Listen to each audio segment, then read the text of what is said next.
Shalom. This video is about single parents in general, but we're going to zero in on single motherhood and its effects on, more specifically, the black community, like impoverished black community, the lower income black community, and other, just in general, low income communities, because it's a culture thing, so it's not a color thing. But right now, black culture has absorbed a lot of these bad habits. Therefore, it's holding black people back. And then also these white liberals are defending it and not only teaching it to blacks, but teaching it to other whites. And yet, the rich people, they're still getting married. They're still doing all that stuff. So I'm going to read this article, The Real Root Causes of Violent Crime. The breakdown of marriage, family, and community. It's the Heritage Foundation, I think. Let's see. Introduction. Policymakers at last are coming to recognize the connection between the breakdown of American families and various social problems. The unfolding debate over welfare reform, for instance, has been shaped by the wide acceptance in recent years that children born in single-parent families are much more likely than children of intact families to fall into poverty and welfare dependence themselves in later years. These children, in fact, face a daunting array of problems. While this link between illegitimacy and chronic welfare dependency is better understood, policymakers also need to appreciate another strong, disturbing pattern evidence in scholarly studies: the link between illegitimacy and violent crime, between the lack of parental achievement and violent crime. Without an understanding of the root causes of criminal behavior, how criminals are formed, members of Congress and state legislators cannot understand why whole sectors of society, particularly in urban areas, are being torn apart by crime. And without that knowledge, sound policy is impossible. A review of empirical evidence in professional literature of social sciences gives policymakers an insight into the root cause of crime. Consider, for instance, over the past 30 years, the rise in violent crime parallels the rise in families abandoned by fathers. High crime neighborhoods are characterized by high concentrations of families abandoned by fathers. State-by-state analysis by heritage scholars indicate that a 10% increase in the percentage of children living in single-parent homes lead to typically to a 17% increase in juvenile crime. The rate of violent teenage crime corresponds with the number of families abandoned by fathers. The type of aggression and hostility demonstrated by a future criminal often is foreshadowed in unusual aggressiveness as early as 5 or 6. The future criminal tends to be an individual rejected by other children as early as the first grade, who goes on to form his own group of friends, often the future delinquent gang. On the other hand, neighborhoods with high degree of religious practice are not high crime neighborhoods. Even in high crime inner city neighborhoods, well over 90% of children from safe, stable homes do not become delinquents. By contrast, only 10% of children from unstable homes in these neighborhoods avoid crime. Criminals capable of sustaining marriage gradually move away from a life of crime after they get married. The mother's strong, affectionate attachment to her child is the child's best buffer against a life of crime. The father's authority and involvement in raising his children are also a great buffer against a life of crime. The scholarly evidence, in short, suggests that at the heart of the explosion of crime in America is loss of the capacity of fathers and mothers to be responsible in caring for the children that they bring into the world.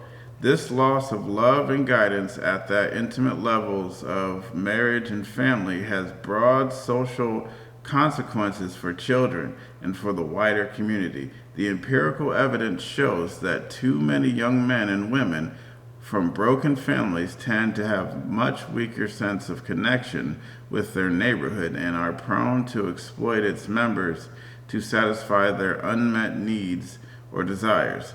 This contributes to a loss of sense of community and the disintegration of neighborhoods into social chaos and violence.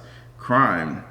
If policymakers are to deal with the root causes of crime, therefore, they must deal with the rapid rise of illegitimacy. Here's a video that expresses a lot of these points. Talked about time and time again is the importance of fathers in our lives. Back in 1965, a guy named Daniel Patrick Moynihan, who later on became a Democratic senator, wrote a report called The Negro Family, A Case for National Action. I was in college in 1970, and we read the book when I was a freshman. And most of the white kids, I went to an Ivy League school, only about 10% of the school was black. Most of the white kids called the man that wrote the book racist, patriarchal, and condemned him. And I'm sitting in the back, I raised my hand, I said, you know, I grew up in the inner city, and I'm beginning to see more and more single-parent households and seeing a lot of guys acting out, and I think maybe he's gone to something. So I got called an Uncle Tom by the white kids, and the bootlicking by the white kids, and Uncle Tom by the handful of black kids that were in the class. Same thing's happening right now. Fact is, in 1965, 25% of black kids were born outside of wedlock. The number now is 73%. And I didn't say this, Obama did. A kid raised out of dad is 5 times more likely to be poor and commit crimes, 9 times more likely to drop out of school, 20 times more likely to end up in jail. Tupac Shakur, speaking of him, he said, I know for a fact, had I had a father, I would have been more disciplined, I would have had more confidence. I once interviewed a guy named Kwesi Mfume. He used to be the head of the NAACP. One of the few so-called black leaders I can get on my show. I've called Jesse 50 times, Al Sharpton 50 times, Maxine Waters 100 times, they won't come on. But Kwesi Mfume did come on. And I said, Mr. Mfume, as between the presence of white racism or the absence of black fathers, which poses the bigger threat to the black community? Without missing a beat, he said, the absence of black fathers. It's a huge problem. And what we've done in our country is incentivize women to marry the government and allowed men to abandon their financial and moral responsibility. When Lyndon Johnson launched the war on poverty, there is a quote that's attributed to him in a book written by a man named Ronald Kessler. And he said, once the effects of my new Great Society program filter down, I'll have these N-words voting Democrat for the next 200 years.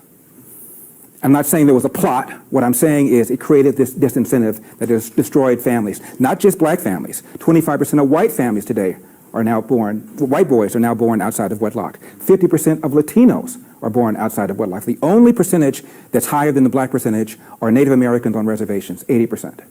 And there's a direct relationship between that, dropping out of school, going to jail, all the other social problems that we talk about. Starts with the family. Poverty and unemployment. The central proposition in official Washington's thinking about crime is that poverty is the primary cause of crime. In its simplest form, this contention is absurd. If it were true, there would have been more crime in the past when more people were poor and in poorer nations. The crime rates would be higher than in the United States. More significantly, history defies the assumption that deteriorating economic circumstances breed crime and improved conditions reduce it. Instead, America's crime rate gradually rose during the long period of real economic growth from 1905 to 1933. As the Great Depression set in and incomes dropped, the crime rate also dropped. It rose again 1965 and 1974 when income rose steadily. Most recently, during the recession of 1982, there was a slight dip in crime, not an increase. What is true of the general population is also true of black Americans. For example, between 1950 and 1974, black income in Philadelphia almost doubled, and homicide more than doubled. Even the Reverend Jesse Jackson, whose prescriptions for social reform mirror conventional liberal ideology, because I don't really think he's trying to fix it. Maybe he is, maybe he's not, but it just kind of... Anyways, admits that black on black homicide is not an issue of poverty.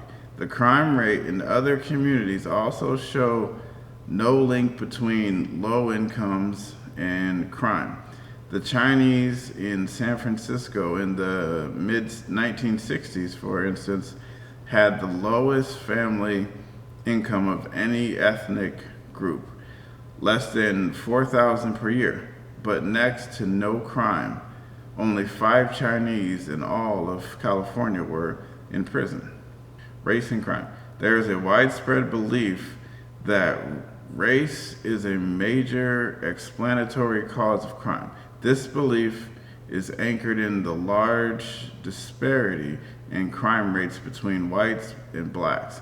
However, a close look at the data shows that real variable is not race, but family structure, and all that it implies in commitment and love between adults. The incidence of broken families is much higher in the black community. Douglas Smith and G. Roger Jaroria, I don't know, I can't say it, in a major 1988 study of 11,000 individuals found that the percentage of single-parent households with children between the ages of 12 and 20 is significantly associated with the rates of violent crime and burglary. The same study makes clear that the widespread popular assumption that there is a association between race and crime is false. Illegitimacy is the key factor. It is the absence of marriage and the failure to form and maintain intact families. Party gets 95% of the black vote, and the reason they get it is because blacks are convinced that the #1 issue facing the country right now is social justice, racist white cops, discrimination, systemic racism, microaggression, whatever new word they come up with, and it's a bunch of nonsense. The #1 problem domestically facing this country is a breakdown of the family. And President Obama said it. I didn't. A black kid, or kid, not just a black kid, a kid raised without a dad is 5 times more likely to be poor and commit crimes, 9 times more likely to drop out of school, and 20 times more likely to end up in jail. So you're far more likely to end up in jail without having a dad than you are because of a white racist cop. Right. So, but you wouldn't not acknowledge that there are some systemic issues. Give me an example. Tell me what you think the most systemic racist issue is. What is it? Well, I would say that because black people in most cases, in many cases, were descendants of slaves, that racism as an institution, that it just, a certain amount of it just exists. 2015? Give me the most blatant racist example you can come up with right now. I think you could probably find evidence that, in general, cops are more willing to shoot if the perpetrator is black. What's your data than white? What's your basis for saying that? Last year... Well, look, I know a lot of people would say, look what's going on in Chicago. I know what they would say. Yeah. I'm talking about what the facts are. 965 people were shot by cops last year and killed. 4% of them were white cops shooting unarmed blacks. In Chicago in 2011, 21 people were shot and killed by cops. In 2015, there were 7. In Chicago, which is a third black, a third white, and a third Hispanic, 70% of the homicides are black on black. About 40 per month, almost 500 per year last year in Chicago, and 75% of them are unsolved. Where is the Black Lives Matter on that? The idea that a racist white cop and shooting unarmed black people is a peril to black people is BS. It's complete and total BS. And the reason for these so-called activists saying this is the assumption that racism remains a major problem in America. The media, CNN, especially MSNBC, runs down whenever a black cop shoots somebody. That explains the incident of high crime in a neighborhood among whites as well as blacks. This contradicts conventional wisdom. I mean, so not only is single motherhood a cancer, so this means that the women who are independent women who don't want to settle down and life changed. The last time you were on this show, I remember somehow, because we were talking about your book, Diabolical, is that what it's called? I think that was I think that's when I was on. Yeah. Okay, and I was the one to say to you, you mentioned that you had, that this priest, when you were what, 13, 14, yeah, had what, groomed you into a physical relationship? Yeah, there'd been some, although okay. I don't think that's what did it. But, and I was suggesting to you at the time, based on some things that I have read and people that I've known, that oftentimes it's not a term, I think maybe I came up with the term, I don't know if I read it, but that we're not supposed to be sexualized until our marriage, right? In other words, ideally, there is no sex outside of marriage, so that when one's spouse in a heterosexual relationship becomes the sum total of one's sexual experience in a way that sort of channels us in the right direction. But when sex is outside of marriage, it kind of, things happen that ought not to happen. Yes, it's probably true. Feels unrealistic to say it in 2021, but I think it's probably true. Well, who cares? Yeah, no, I agree with you. Yeah. I think it's probably true. Or they're single moms and they're going through men like every week. Like, first off, if you're going through men every week, you might want to adjust your standards and reflect on yourself, as well as that way you can choose a better person and work on yourself. And for men, like the whole notion of being a player and smashing a bunch of women, like that notion is destroying your people. And I know a lot of young black men be like, oh, it's full of culture. Oh, black, they talk about like black this, oh, these white people just out here. Like, no, actually. I think that's true. And I don't think it was the priest that did it for me. I'm much more persuaded by research by people like Joseph Nicolosi, who says it has more to do with absent fathers and overbearing mothers and other kinds of trauma. I don't think I mean, at 13, 14, I think if a priest tries to come onto you, you kind of turn around and clock him, or you get out of there. You don't kind of willingly participate, as was my kind of recollection of my, thing, unless you've already been primed by things that have happened earlier, it seems to me. But, Milo, I'm glad you brought this up, because I've actually thought about this a lot, because I didn't have any of those issues that you've just described. And I think it's because of that if a priest had come on to me or something like that, I wouldn't have responded. But so it's not really fair to say it's those previous issues. It's the combination, because you can have those previous issues and then not have that experience, and you may go on with your life. I'm not trying to let that priest or any priest off the hook. Yeah, no, it doesn't sound like you are. Indeed, I've been reading Peter Damian recently, who's a Catholic cardinal from Yay back in the day, who wrote a book about how to spot and what to do with sodomitical and pedophilic priests and all the rest of it. I'm by no means making excuses for them. I wrote a whole book about why the Pope had to go, because he was. But my experience is perhaps it was a necessary, but not on its own a sufficient condition for ending up like I did. Interesting. So I think that it has just as much, if not more, to do with having no father in the home, having a very overbearing mother, having then later a stepfather who was physical with me and very psychologically abusive, kind of going through my room when I was out, making sure that I knew that my stuff had been gone through, that I had no personal private sphere of just my own stuff. Yeah. That kind of like petty vandalism that sometimes step parents get kind of trapped into, that to me feels like much more of a convincing etiology. Yeah. For the the issues that I had later in life that led me to act out in this particular gay way, right? I think with or without Father Michael, it would have happened anyway, is my perception. Not to let him off the hook, daddy's dead, etc. Shouldn't say that, but I'll give myself permission for that one. I just think that if we put all of this focus on the priests and these people should be rooted out, identified, prosecuted, imprisoned, defrocked, of course, but that's not going to solve the problem. Because you're still going to have people who are ending up gay or thinking that they are, or doing this stuff because we don't have a healthy and proper appreciation and respect for the family. And because we aren't keeping dads at home, because we're not drilling into people, incentivizing in the tax system, reminding people in popular culture that the nuclear family is the best engine of healthy, happy, productive people. Okay. That's my point. Okay. And that, for me, is a much more powerful prophylactic against people ending up gay or bisexual or trans or whatever than anything else. Well, but that's kind of like saying if there's no father at home, it's possible that criminals will break into the home. So you don't want to let the criminals off the hook. And on the other hand, Absolutely, if there were a father at but home, you left the door open with the sign up criminal- over it saying, come in and take what you want.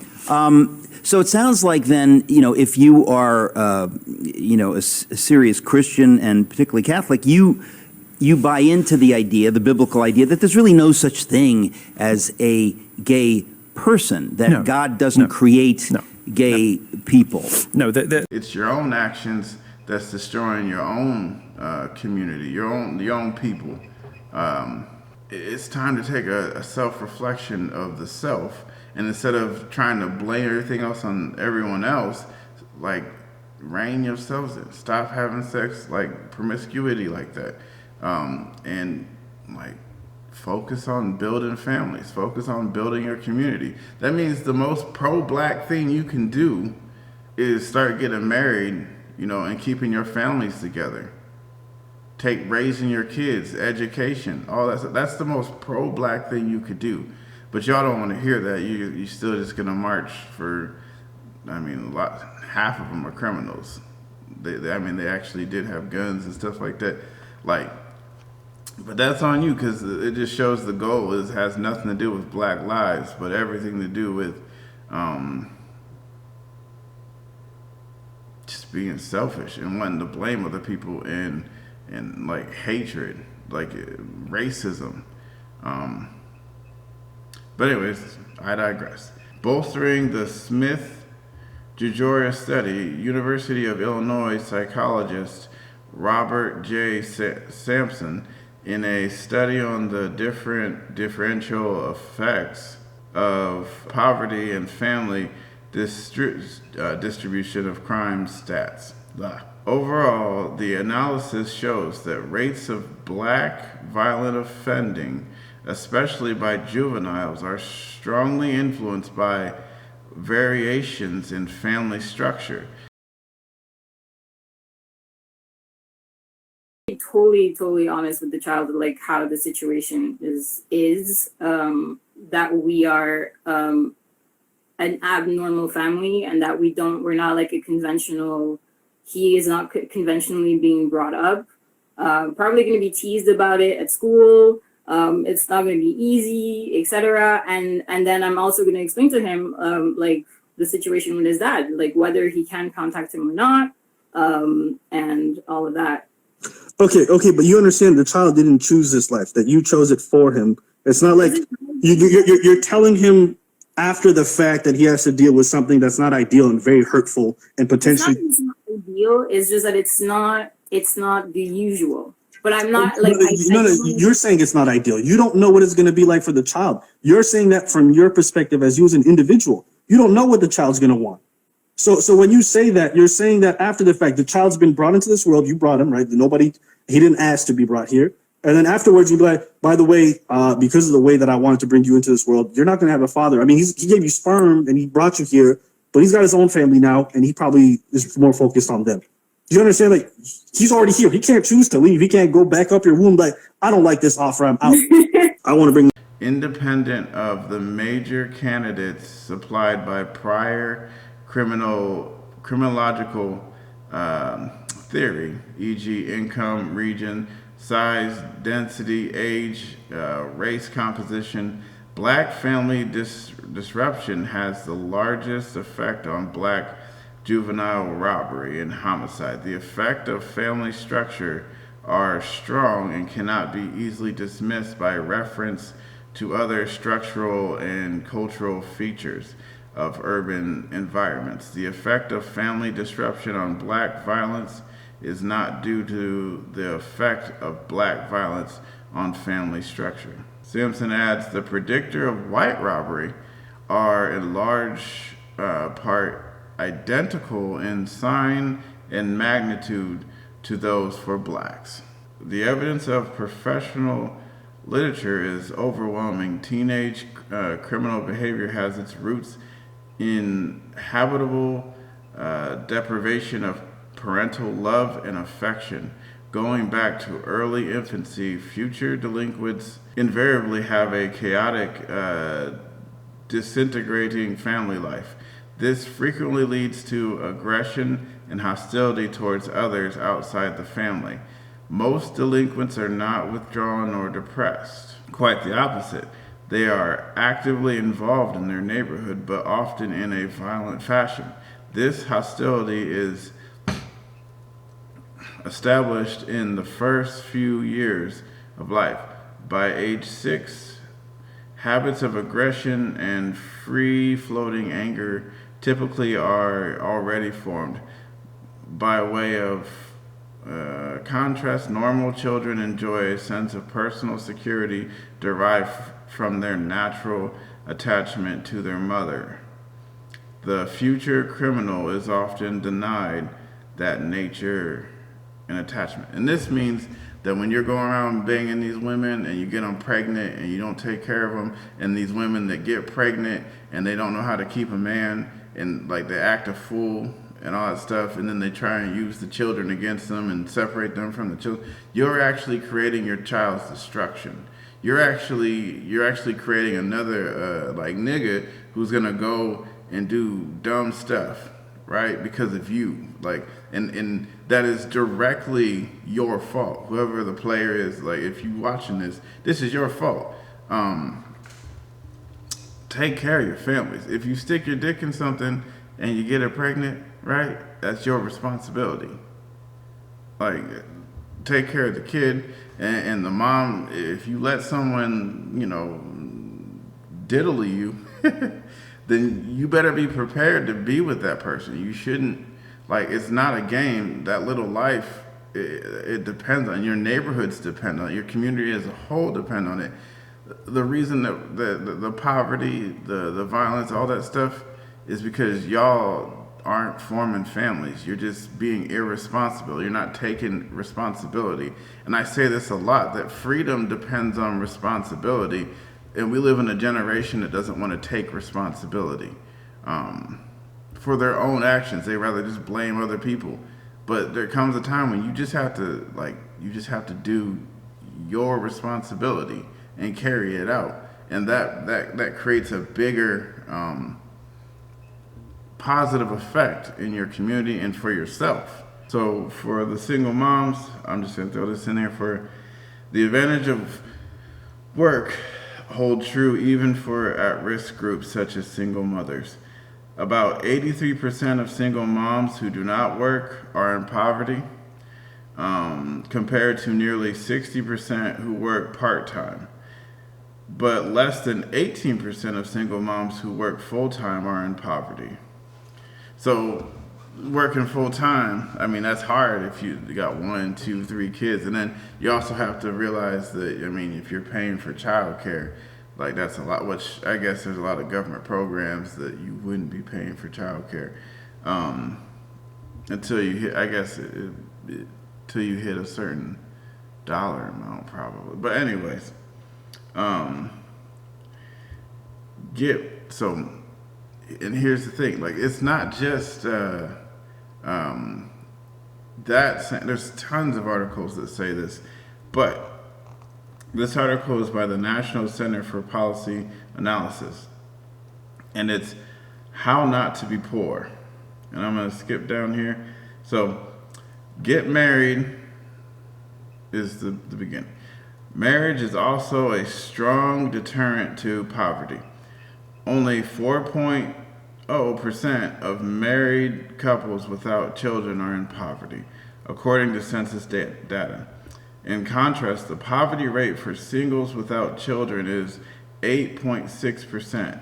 Moreover, married couples are less likely to experience long-term poverty. According to the OECD report, married couples without children have long-term poverty rate of only 1.3%. By contrast, 7.9% of single adults experience long-term poverty. Don't have children out of wedlock. This is obvious. But the first one is that I hear a lot of times, like, oh, marriage is just a piece of paper, yada, yada, yada. Well, if that was true, then your community would still be together. But apparently, the institution of marriage is quite important. And you're like, slavery has nothing to do with this, because up until like the mid 60s, right? Or not the 60s, like I think it was like the 1980s,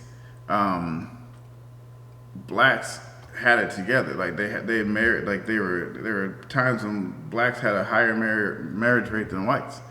And yeah, we were actually increasing in wealth. Like slavery isn't, what we have now is not the effect of slavery. What we have now is the effect of garbage culture. And that you've been like, that you've allowed the actual like people who had you in slavery and fought to keep you slavery and fought for Jim Crow, and then you started voting for the Democratic Party because they were giving you free stuffs. And that's the story from like the New Deal to all the way, like people will say there's a party switch. That is not the case. It is not really the factor of why blacks started voting for the Democratic Party. Blacks started voting for the Democratic Party for free stuff. And then when the Democratic Party figured out, when they decided that it was time to switch, and that being, the outright racism didn't work, they went and they switched it up, and they used a different means to control you, but most of you are too blind to even see it. And then you call people who like get free and actually start making money and keeping their families together, like black brothers like me, black brothers like Thomas Sowell, like